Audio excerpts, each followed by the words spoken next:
나실인의 법은 이러하니라. 자기의 몸을 구별한 날이 차면 그 사람을 회막문으로 데리고 갈 것이요, 그는 여호와께 헌물을 드리되 번제물로 1년 된 흠없는 순양 한 마리와 속죄 제물로 1년 된 흠없는 어린 암양 한 마리와 화목제물로 흠없는 순양 한 마리와 무교병 한 광주리와 고운 가루에 기름 섞은 과자들과 기름 바른 무교전병들과 그 소제물과 전제물을 드릴 것이요, 제사장은 그것들을 여호와 앞에 가져다가 속죄제와 번제를 드리고 화목제물로 순양의 무교병 한 광주리를 아울러 여호와께 드리고 그 소제와 전제를 드릴 것이요, 자기의 몸을 구별한 나실인은 회막문에서 자기의 머리털을 밀고 그것을 화목제물 밑에 있는 불에 둘지며, 자기의 몸을 구별한 나실인이 그의 머리털을 민 후에 제사장이 삶은 순양의 어깨와 광주리 가운데 무교병 하나와 무교전병 하나를 취하여 나실인의 두 손에 두고 여호와 앞에 요제로 흔들 것이며, 그것과 흔든 가슴과 받들어 올린 넓적다리는 성물이라 다 제사장에게 돌릴 것이니라. 그 후에는 나실인이 포도주를 마실 수 있느니라. 이는 곧 서운한 나실인이 자기의 몸을 구별한 일로 말미암아 여호와께 헌물을 드림과 행할 법이며, 이에도 힘이 미치는 대로 하려니와 그가 서운한 대로 자기의 몸을 구별하는 법을 따라 할 것이니라. 여호와께서 모세에게 말씀하여 이르시되, 아론과 그의 아들들에게 말하여 이르기를, 너희는 이스라엘 자손을 위하여 이렇게 축복하여 이르되, 여호와는 내게 복을 주시고 너를 지키시기를 원하며, 여호와는 그의 얼굴을 내게 비추사 은혜 베푸시기를 원하며, 여호와는 그 얼굴을 내게로 향하여 드사 평강 주시기를 원하노라 할지니라 하라. 그들은 이같이 내 이름으로 이스라엘 자손에게 축복할지니 내가 그들에게 복을 주리라. 오늘 말씀은 헌신하는 백성에게 임하는 하나님의 축복이라는 말씀으로 말씀을 전하겠습니다. 오늘 본문의 말씀은 먼저 이제 나실인이 하나님 앞에 서원을 했다가 그 서원의 기간이 다 끝났습니다. 그럼 그 기간이 끝났을 때 하나님께 속죄 제사를 드리고 나서 이제 그가 일상적인 삶으로 돌아가게 되는 그런 이야기를 먼저 하고 있습니다. 그리고 나서 뒤 후반부에 나오는 것은 보통 대제사장 아론의 축도라고 합니다. 그래서 그 축도의 내용을 통해서 당신의 백성으로 부름받은 이스라엘 백성을 축복하도록 하는 그런 내용이 본문의 말씀이 되겠습니다. 먼저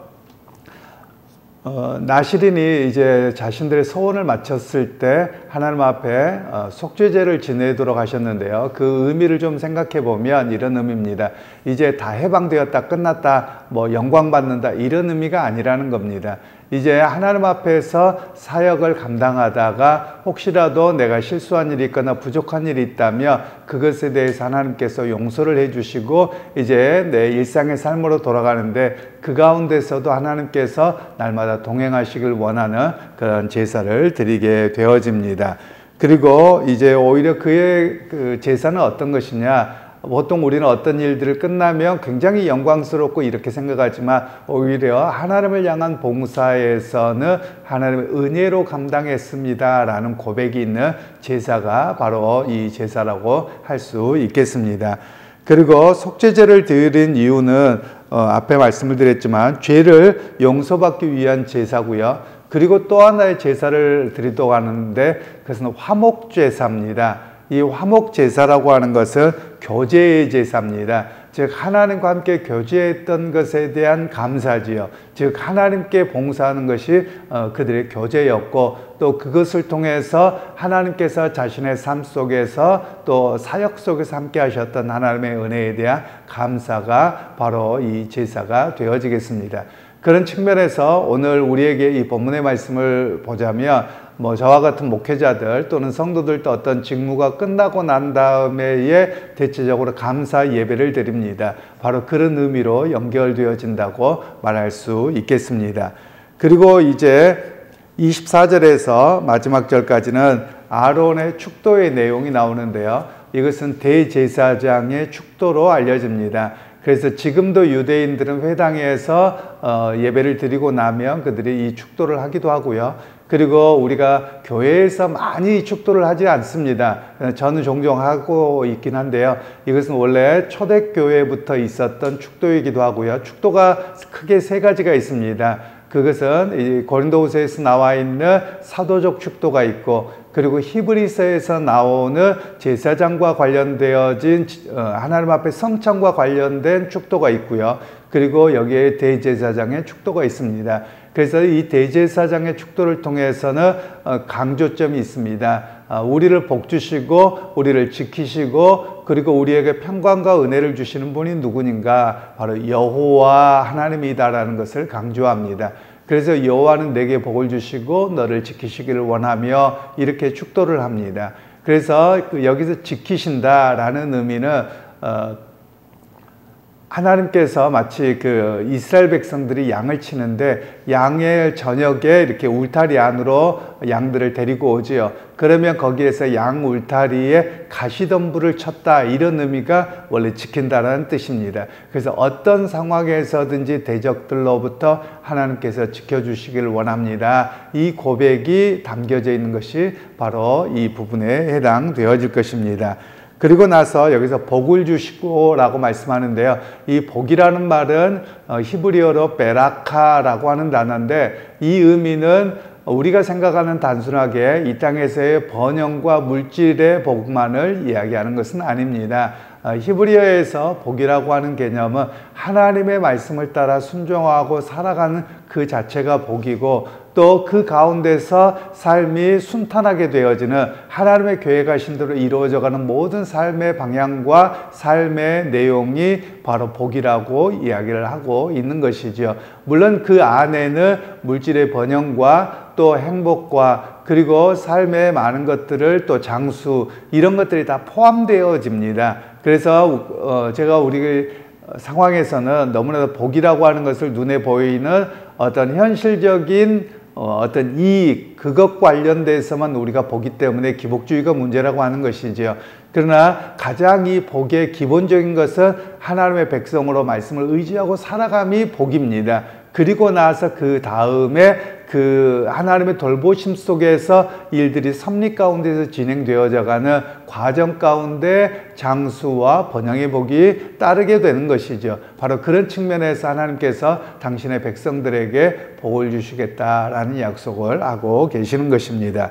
그리고 이제 여호와는 그의 얼굴을 내게 비추사 은혜 베푸시기를 원하며, 마치 이 본문은 어떤 의미냐면 마치 매일같이 해가 떠서 이스라엘 백성들을 비춰주는 것처럼 하나님께서 그의 얼굴을 비추사 은혜 베푸시기를 원한다라고 말씀합니다. 은혜라는 말은 이스라엘 백성들이 출애굽하면서 매일 살아갑니다. 그런 가운데서 아침에 만나와 매출하기를 주셨고요. 하루 해가 떠서 하루가 시작되어집니다. 광야에서 하루도 살 수 없는 것이 일반적인 모습이거든요. 왜냐하면 하루에서 그 광야에서 아무것도 없이 그냥 광야에서 살아갈 수 없는데 그들이 40년을 살아갑니다. 그것은 하나님의 은혜 베푸심이었다는 것이죠. 그래서 이 은혜라는 말은 히브리어로 헤세드라고 하는 단어인데, 이 단어는 마치 의무가 없는 왕이 밑에 하찮은 사람을 향해서 자발적으로 보여주는 사랑과 헌신을 이야기합니다. 그래서 하나님께서 당신의 백성을 향해서 자발적으로 헌신하셔서 당신의 백성을 40년 동안 지키시고 보호하셨던 그 하나님의 은혜를 이야기하죠. 오늘 우리의 삶도 마찬가지입니다. 삶의 걸음걸음을 걸어갈 때 뒤돌아보면 다 하나님의 은혜였습니다 라는 고백이 있는 것이죠. 바로 그것처럼 하나님께서 은혜로 우리의 삶을 매 순간 지켜주신다라는 이야기를 말씀하고 있습니다. 그리고 26절에는 여호와는 그 얼굴을 내게로 향하여 드사 평강 주시기를 원하노라.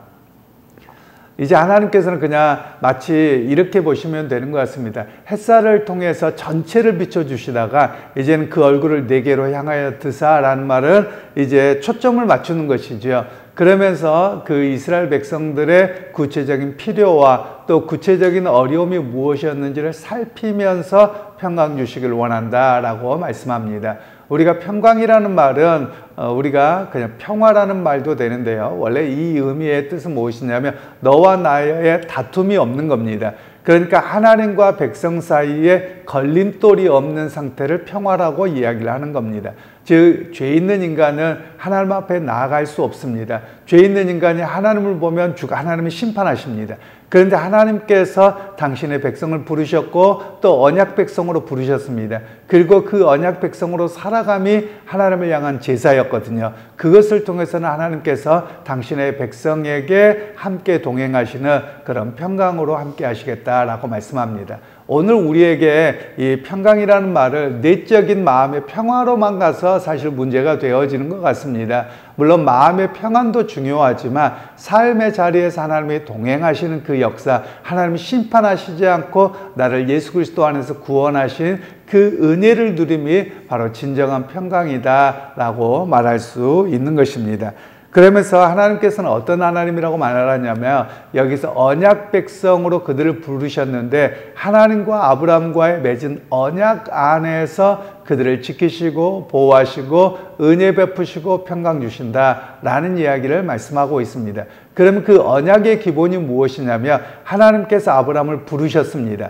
그러면 그 아브라함은 하나님에 대한 그 언약의 순종이 무엇이었느냐면 믿음이었습니다. 네, 믿고 따라가겠습니다. 이게 바로 하나님과 아브라함에게 맺은 언약이었고 그 이후에 이스라엘 백성들에게 이 언약을 계속 반복하세요. 즉, 이 언약은 하나님 앞에 하나님의 부르신 것 말씀에 순종하고 살아가겠습니다 라는 바로 그 언약을 이야기하고 있는 것이죠. 오늘 우리도 마찬가지입니다. 오늘 우리도 예수 그리스도 안에서 언약 백성입니다. 그러면 어떤 언약 백성이냐? 예수 그리스도를 통해서 나의 죄가 용서함을 받았고 그 안에서 하나님을 의지하고 바로 예수님께서 여호와이심을, 예수님께서 주님이신 것을 내가 믿고 의지하고 살아갑니다. 바로 이것을 언약 백성으로서의 삶이라고 이야기를 합니다. 바로 이렇게 언약 안에서 하나님께서는 지키시고 보호하시고 은혜 베푸시고 평강 주시겠다 이렇게 말씀하고 약속하고 계시는 것이지요.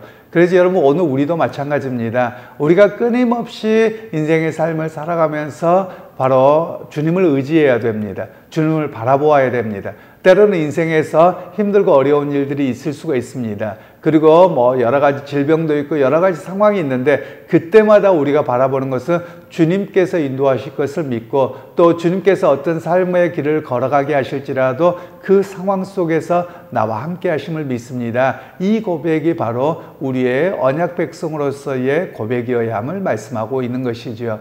그러게 여러분 오늘 우리의 삶에서도 내가 누구입니까? 하나님의 언약 백성입니다. 그 언약 백성으로서 내가 해야 될 일은 바로 믿음으로 살아가는 일입니다. 그 고백이 바로 여러분의 고백이 되기를 소원하고 또 믿음으로 오늘 하루도 승리하는 그런 은혜가 있기를 주님의 이름으로 축원합니다.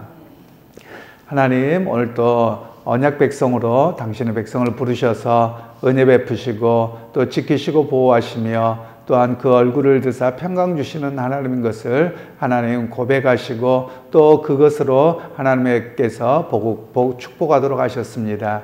하나님 오늘 우리도 그 언약 백성에 합당하게 오늘 또 믿음으로 주님을 바라보게 하시고 우리의 삶의 여정 속에서 믿음의 승리자들 다 될 수 있도록 함께하여 주옵소서. 예수님의 이름으로 기도하옵나이다.